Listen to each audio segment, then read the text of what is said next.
on peut apprendre très vite de devenir un pilote comme on veut. Voilà, un simulateur artisanal. C'est une conception d'un jeune Malien, un passionné, je peux dire, qui a aimé le domaine de l'aviation. Alors ce soir, partons à la découverte de ce simulateur artisanal. Oui, c'est avec Awa Adama Koulibaly qui va nous faire voyager dans le méandre de l'aviation civile. Comment ça se passe pour devenir un vrai pilote? Suivons et regardons surtout, c'est vraiment passionnant, ce qu'on appelle le simulateur artisanal. Suivons ensemble.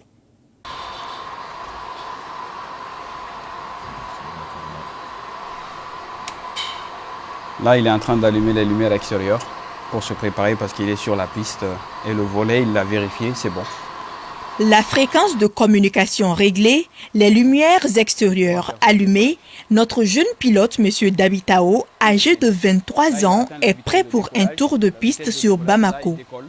Un décollage réussi, une croisière de moins de 10 minutes et un atterrissage parfait selon le copilote.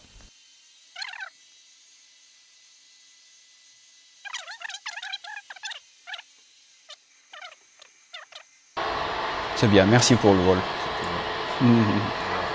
Nous sommes dans le cockpit d'une ancienne épave TB10.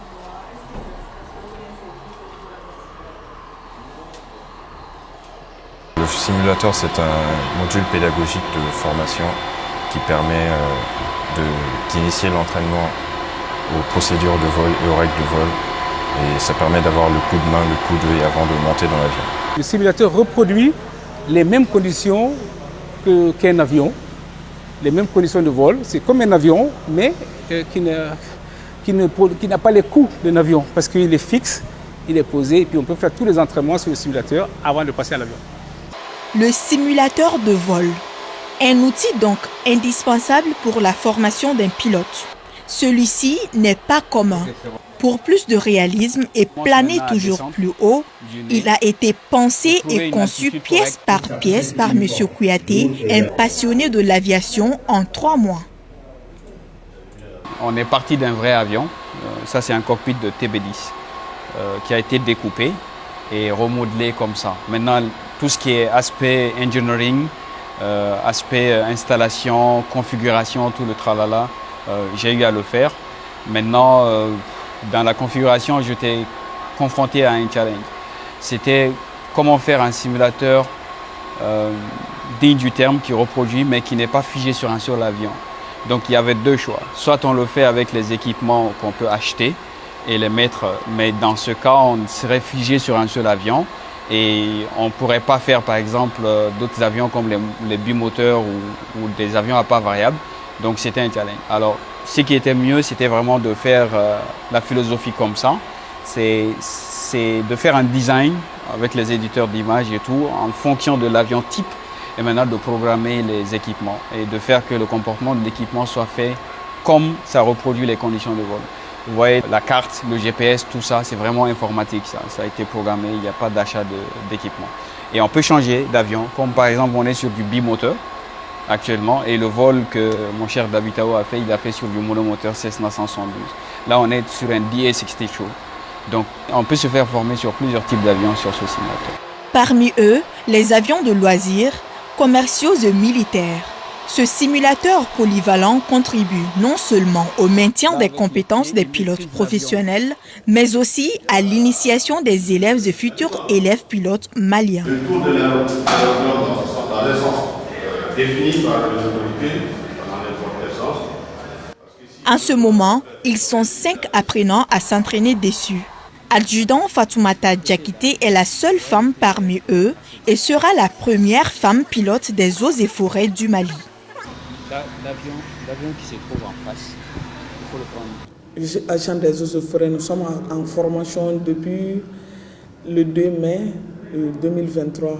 Maintenant, ça va parce que on pensait que piloter un avion, c'était diabolique. Au niveau de Simi, on a l'impression d'être dans le vrai avion. On sent toutes les conditions météorologiques, comme le vent, la pluie, les secousses. Il y a beaucoup de charges de travail parce que tu dois vérifier les instruments, tu dois contrôler, tu dois faire du vol à vue. Donc tu dois toujours regarder dehors et prendre des repères, les virages, la montée, on sent toutes ces sensations-là, tu vois. Donc il y a une très grande pression. En réalité, c'était une passion, mais en vrai dire, c'est la fonction qui nous avait envoyé, parce qu'on a beaucoup de tâches, surtout quand on parle de la gestion de la forêt. On parle de la protection, surveillance et accès difficile. Et l'incendie comme fait des brouses. Et même ça nous permet aussi de cartographier la délimitation de nos forêts et même sensibiliser après. L'objectif même, c'est créer un aérodrome forestier.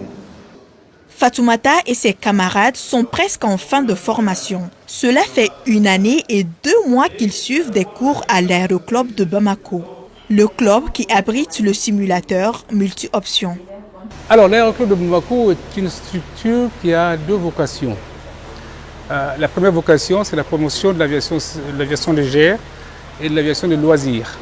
La deuxième vocation, peut-être la plus importante, c'est l'instruction, la formation des pilotes, des futurs pilotes au Mali. L'objectif principal, c'est amener le maximum de jeunes Maliens et de moins jeunes Maliens dans la pratique de l'aviation. Oui, les membres de l'association s'activent à démystifier le domaine de l'aviation pour les passionnés. Et de nos jours, il n'y a pas de qualification spécifique pour manipuler un aéronef.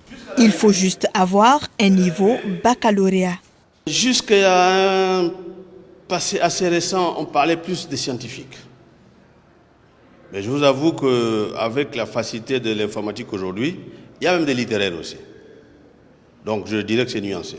Parce qu'on a eu des gens qui sont venus de A, c'est A, donc tout ce qui était langue, qui sont aujourd'hui des pilotes. Autrefois, c'était réservé qu'aux matheux, qu'aux scientifiques, machin, tout. Mais aujourd'hui, tout le monde peut y accéder. Il suffit d'avoir peut-être un peu de